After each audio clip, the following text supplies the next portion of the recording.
الحمد لله رب العالمين والعاقبة للمتقين ولا عدوان إلا على الظالمين وأصلي وأسلم على أشرف الأنبياء والمرسلين نبينا محمد وعلى آله وصحبه أجمعين أما بعد.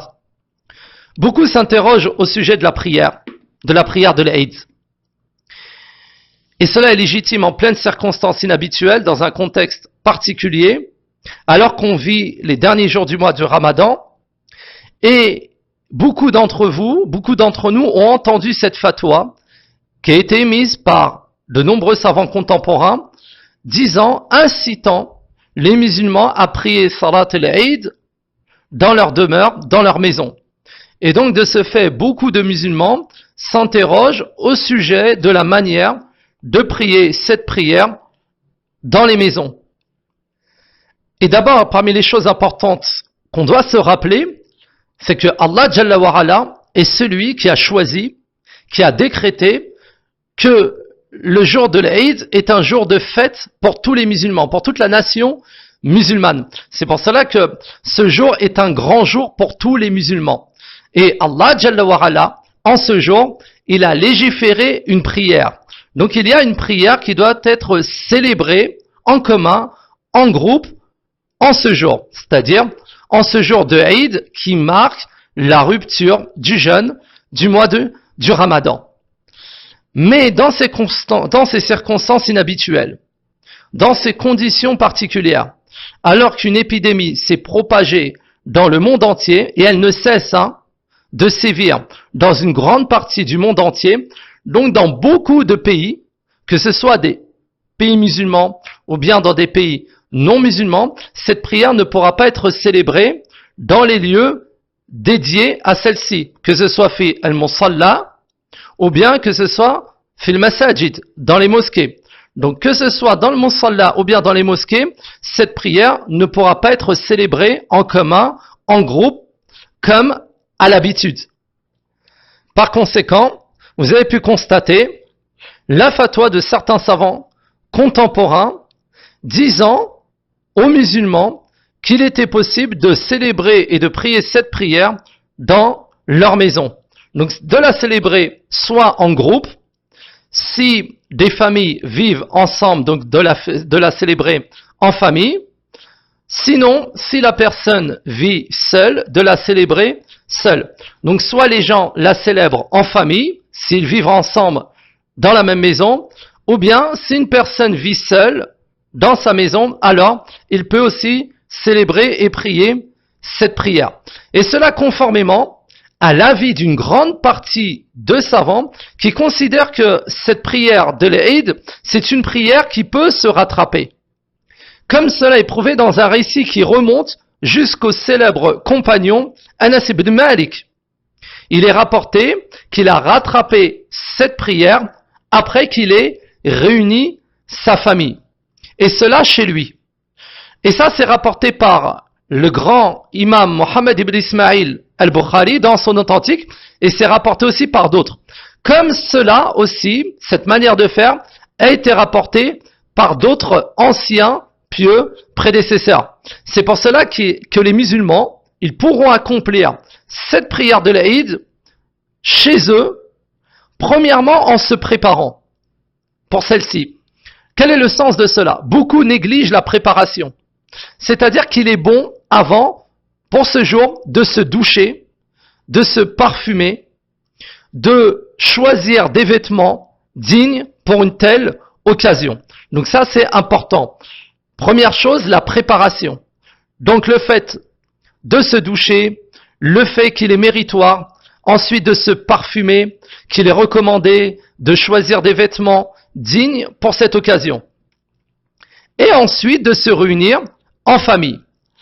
Avant la célébration de la prière, il est bon de consommer, de manger des dattes, comme c'était l'habitude et la sunna, la tradition de notre prophète bien-aimé, sallallahu alayhi wa sallam. Ensuite, on évoque la grandeur d'Allah en disant Allahu Akbar, en faisant at-takbir, jusqu'à l'arrivée de l'heure pour la prière de l'Eid. À savoir que le temps de la prière de l'Eid commence après le lever du soleil. après qu'il se soit élevé à une distance d'une lance. Ce qui donne environ à peu près 15 minutes après le lever du soleil. Donc à ce moment-là, bien précis, commence le temps pour la prière, qui marque le début du temps de la prière de l'Eid, de la fête. Et ce temps s'étend jusqu'à l'arrivée du soleil au zénith, c'est-à-dire à la prière du Dhuhr. Donc le temps de la prière de l'Eid s'étend jusqu'à l'arrivée du temps de Salat al-Dhuhr. Comment s'effectue cette prière ensuite? Donc après que les membres de la famille se soient réunis, on l'a dit, comme on l'a dit précédemment, pour ceux qui la prient en famille, pour ceux qui vivent en famille. Ceux qui vivent seuls, comme on l'a dit, peuvent la prier seuls. Ceux qui vivent en famille et donc qui se sont réunis pour la célébration de la prière, alors ils se placent en rang comme pour les autres prières quotidiennes accomplies en groupe. Et cette prière alors de l'Eid est composée de 2 raka'ah, de 2 unités de prière. Donc celui qui préside la prière, il formulera pour la première unité de prière 7 takbirat. Il dira 7 fois Allahu Akbar. Et dans ces 7 fois, dans ces 7 takbirat, il y a le premier takbir, donc ça inclut le premier takbir qu'on appelle takbirat al-ihram, celui qui indique le début, le commencement, l'entrée dans la prière, qui est un pilier. Donc il y a takbirat al-ihram, le premier takbir, qui marque l'entrée, le commencement de la prière. Ensuite, on le fera suivre de 6 takbirat, ce qui donne un total de 7 takbirat. Après avoir dit Allahu Akbar 7 fois, alors il est recommandé, il est méritoire de formuler l'invocation qu'on appelle l'invocation d'ouverture. Et cela pour ceux qui la mémorisent, pour ceux qui la connaissent. Cela n'est pas une obligation. Ensuite, il faut réciter Surat al-Fatiha. On récite la Surat al-Fatiha, et après la Surat al-Fatiha, il est recommandé, il est méritoire de réciter Surat al-A'la. Sabbih isma rabbika al-A'la. Pour ceux qui la connaissent, qui la mémorisent. Ceux qui ne la connaissent point, alors, il est permis, il est autorisé de réciter une sourate de leur choix.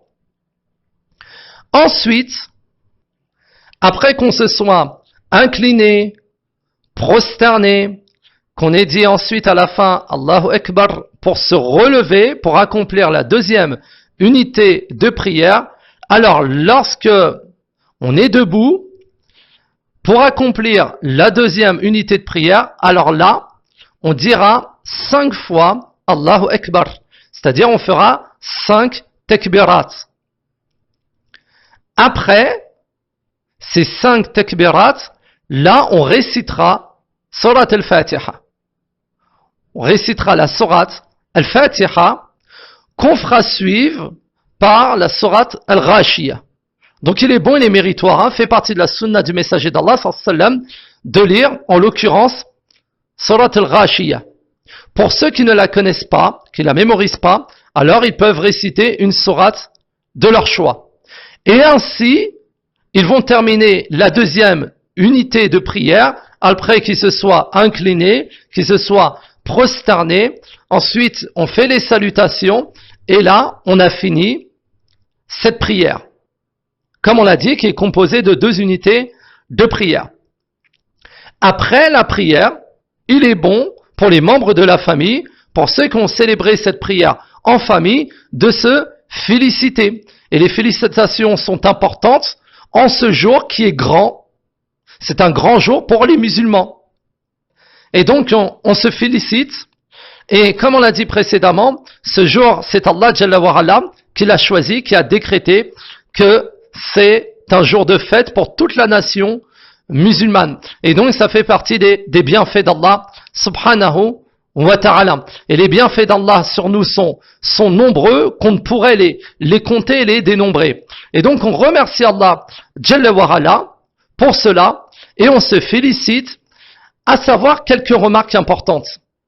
c'est que après cette prière, contrairement au fait, lorsqu'elle est observée et célébrée en commun, que ce soit dans les mosquées ou fi al-musalla, dans des conditions et circonstances normales, l'imam ensuite fait ce qu'on appelle al-khutbah. Il va sermonner les gens présents. Tandis que lorsqu'on l'accomplit à la maison, il n'y aura pas de khutbah. Il n'y a pas de prêche. Et aussi, il n'y a pas de adhan ni d'iqama. Donc pour cette prière, il n'y a pas de khutbah, de prêche, et il n'y a pas d'appel à la prière. Ni il y a de adhan, et il n'y a pas d'iqama aussi. Et voilà, ainsi de cette manière, les gens auront célébré la prière de l'Eid, de cette fête qui marque la rupture du jeûne du mois de Ramadan, comme il se doit.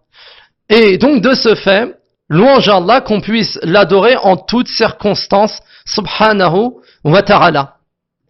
Wallahu a'lam, wa billahi at-tawfiq, wa sallallahu ala nabiyyina Muhammad, wa alihi wa sahbihi ajma'in.